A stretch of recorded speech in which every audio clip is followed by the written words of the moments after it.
Il est 19h30 sur les antennes de Mousso TV. Mesdames et messieurs, bonsoir et bienvenue dans cette édition. Le Mali compte actuellement 293 cas positifs, dont 35 nouveaux cas, 14 décès et 78 guérisons. Les services de santé du Mali ont signalé mardi 35 nouveaux cas positifs de Covid-19, portant le nombre provisoire de cas confirmés à 293. Le gouvernement malien a décidé de prolonger la fermeture de tous les ordres d'enseignement du 9 avril au 9 mai. L'état d'urgence sanitaire a été déclaré le 25 mars au Mali et un couvre-feu instauré à partir du 26 mars est toujours de rigueur. Les compagnies d'assurance versent 100 millions de fonds spéciaux Covid-19. Le ministre délégué chargé du budget, Mme Barry Awa Sila, a reçu mercredi des mains du président de l'Association des compagnies d'assurance du Mali, M. Ndoye, un chèque de 100 millions de francs CFA en guise de soutien au gouvernement dans la lutte contre la pandémie du Covid-19 et de ses conséquences au Mali. Le chèque sera déposé sur le compte Fonds Covid-19 ouvert sur les livres de la Banque malienne de la solidarité BMS SA pour recueillir les dons des généreux donateurs qui se manifestent. Suite à l'appel à la solidarité nationale et internationale lancé par les plus hautes autorités du Mali, le chèque sera déposé sur le compte Fonds Covid-19, ouvert sur les livres de la Banque malienne de solidarité BMS SA, pour recueillir les dons des généreux donateurs qui se manifestent, suite à l'appel à la solidarité nationale et internationale lancé par les plus hautes autorités du Mali, dans le cadre de la lutte contre la pandémie du Covid-19 et de ses conséquences au Mali. L'ancien Premier ministre malien, Moussa Mara, a été testé positif au Covid-19. Moussa Mara, expert comptable de formation et homme d'État malien, a déclaré être positif au Covid-19 sur les réseaux sociaux. J'ai passé hier mardi 21 avril un test au coronavirus Covid-19. Ce mercredi 22 avril, en fin de matinée, le test s'est révélé positif. Dès ce moment, je suis confinée et pour une durée décidée par les responsables sanitaires compétents à la matière. Je rassure tout le monde que je ne représente aucun symptôme de la maladie. Tout va très bien et je suis en pleine forme. Je vais devoir patienter quelques jours et observer un peu de repos, comme je ne l'ai pas fait depuis 1997, ce qui me fera sans doute du bien. Je vous demande de vous protéger contre ce mal, d'observer toutes les gestes barrières recommandés. Prions tous pour que la maladie soit vaincue au Mali et partout dans le monde. Bon Ramadan à tous et que Dieu nous aide. L'Iran lance son premier satellite militaire malgré l'impact du Covid-19 dans le pays. L'armée idéologique du régime a annoncé la mise en orbite de son premier satellite militaire, Nour, grâce à une fusée d'un nouveau genre. Ce lancement intervient alors que les tensions entre Washington et Téhéran ne montrent aucun signe d'apaisement. Le président américain Donald Trump a annoncé sur Twitter avoir donné l'ordre à la marine américaine d'abattre toute embarcation iranienne qui harcèlerait des navires de l'US Navy. Le tweet présidentiel faisait référence à un incident déjà vieux d'une semaine. La 5e flotte américaine, déployée dans le golfe Persique, avait en effet publié le 15 avril des images d'une manœuvre menée par des dizaines de vedettes appartenant aux forces navales des gardiens de la Révolution, approchant de très près des navires américains. Le lancement de la fusée Qassed, une semaine plus tard, pourrait être plus préoccupant encore pour Washington. Mercredi, le chef de la diplomatie américaine, Mike Pompeo, l'a estimé contraire aux résolutions des Nations Unies sur le programme iranien de missiles. L'Iran devra rendre des comptes, a-t-il déclaré.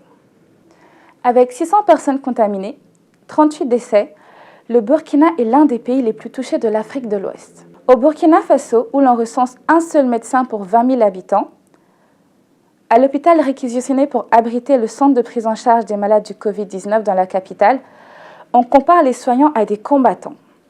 Ils doivent s'occuper des patients les plus gravement atteints par le coronavirus, qui a déjà, à la date du mercredi 22 avril, contaminé 600 personnes et fait 38 morts. Une dizaine d'agents de santé auraient été infectés à l'hôpital. Le nombre de lits équipés de respirateurs reste largement insuffisant. Seuls 7 sont fonctionnels. Le pays entier en compte à peine une vingtaine pour près de 20 millions de Burkinabés. Avec pour objectif d'éviter la saturation des services et de réduire le risque de contamination au sein de l'établissement, une zone de triage a été installée à l'entrée pour accueillir le public et réaliser les premiers prélèvements. Des travaux sont en cours pour atteindre 600 lits au CHU afin d'anticiper le pire. En effet, des dizaines de nouveaux cas positifs se déclarent chaque jour. Le taux de létalité de 6% est le plus élevé de la sous-région, même si ce chiffre doit être manié avec précaution, étant donné le nombre d'obstacles au dépistage. Au dernier chiffre officiel, plus de 360 patients étaient guéris. En Côte d'Ivoire, la Cour de justice africaine ordonne la suspension du mandat d'arrêt contre l'ex-président de l'Assemblée nationale ivoirienne, Guillaume Soro. La Cour africaine des droits de l'homme et des peuples, CADHP, a ordonné mercredi 22 avril à la Côte d'Ivoire de suspendre son mandat d'arrêt contre Guillaume Soro et de remettre en liberté 19 de ses proches emprisonnés depuis 4 mois. Institution de l'Union africaine basée en Tanzanie, la CADHP, qui avait été saisie début mars par M. Soro et ses proches, ordonne à l'État défendeur, la Côte d'Ivoire, de surseoir à l'exécution du mandat d'arrêt contre Guillaume Soro, dans un arrêt publié ce mercredi. Candidat déclaré à l'élection présidentielle ivoirienne prévue en octobre, Guillaume Soro faisait l'objet depuis fin décembre 2019 d'un mandat d'arrêt par la justice ivoirienne pour une tentative présumée d'insurrection et des détournements de fonds publics. Toute accusation démentie par l'ex-chef de la rébellion des années 2000. La Cour ordonne aussi de surseoir à l'exécution des mandats de dépôt contre 19 proches de M. Soro, accusés de complicité à divers degrés, actuellement détenus en Côte d'Ivoire, et leur mise en liberté provisoire. Il s'agit de 5 députés et de membres de son parti, dont d'anciens ministres, ainsi que 2 de ses frères. Pour justifier cette décision prise à l'unanimité, la CADHP estime que le mandat d'arrêt et les mandats de dépôt risquent de compromettre gravement l'exercice des libertés et des droits politiques des requérants. La Cour invoque également le risque de dommages irréparables pour les requérants et la présomption d'innocence en leur faveur. Guillaume Soro a dès le début qualifié cette affaire de politique, une opération pour l'écarter de la course à la présidentielle prévue fin octobre. 10 ans après la crise post-électorale de 2010-2011, qui a fait 3000 morts, la prochaine présidentielle s'annonce tendue. Les élections municipales et régionales de 2018 avaient été marquées par de nombreuses violences et de fraudes. Jeux olympiques de Tokyo 2020.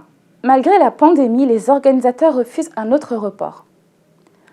Jeudi, le président du comité d'organisation de la compétition, dans une interview, a prévenu que les Jeux olympiques de Tokyo, reportés à l'été 2021 à cause de la pandémie de Covid-19, ne pourront pas être repoussés au-delà. En pensant tant aux athlètes qu'aux problèmes pour l'organisation, il est techniquement difficile de reporter de 2 ans, a assuré M. Mori.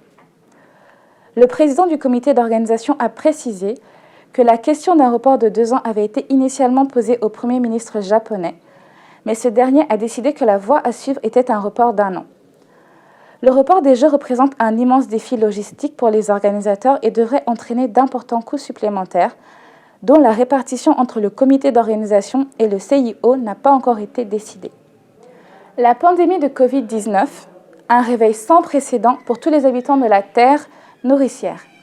Dans son message pour la Journée internationale de la Terre, ce mercredi, le secrétaire général des Nations Unies, Antonio Guterres, a reconnu que tous les yeux sont tournés vers la pandémie de Covid-19, qu'il a qualifiée de réveil sans précédent. La Journée internationale de la Terre a eu lieu ce mercredi.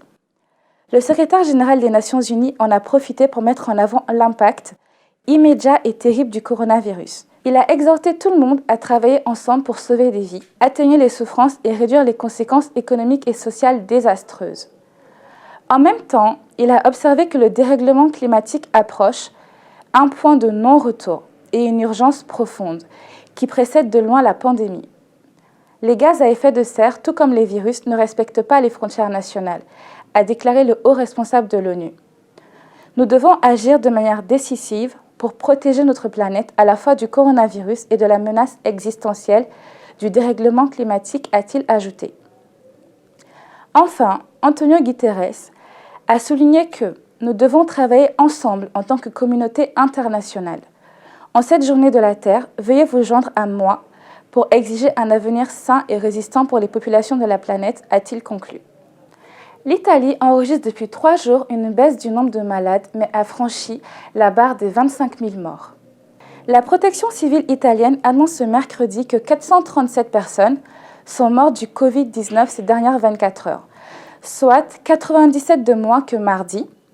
Au total, 25 085 décès liés au nouveau coronavirus ont été recensés dans le pays depuis le début de la pandémie.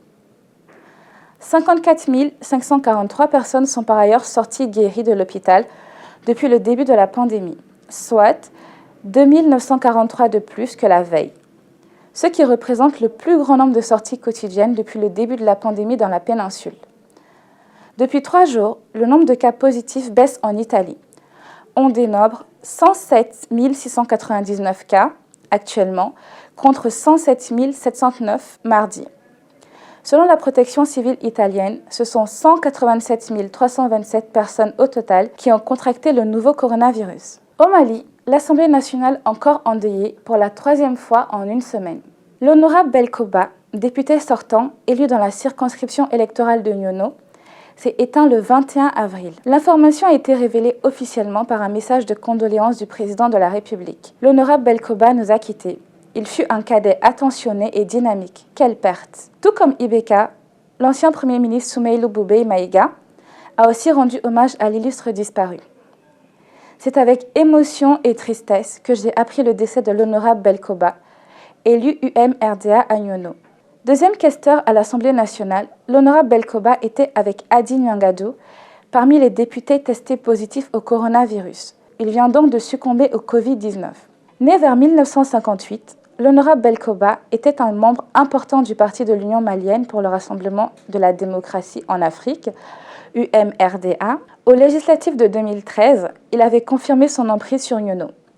Candidat pour un nouveau mandat, le député avait été battu dès le premier tour par Djadjeba, candidat de la liste ADP Maliba. Nous présentons nos condoléances les plus éplorées à toute sa famille. Nous arrivons à la fin de cette édition. Merci de nous avoir suivis et très bonne suite de programme sur Mousso TV.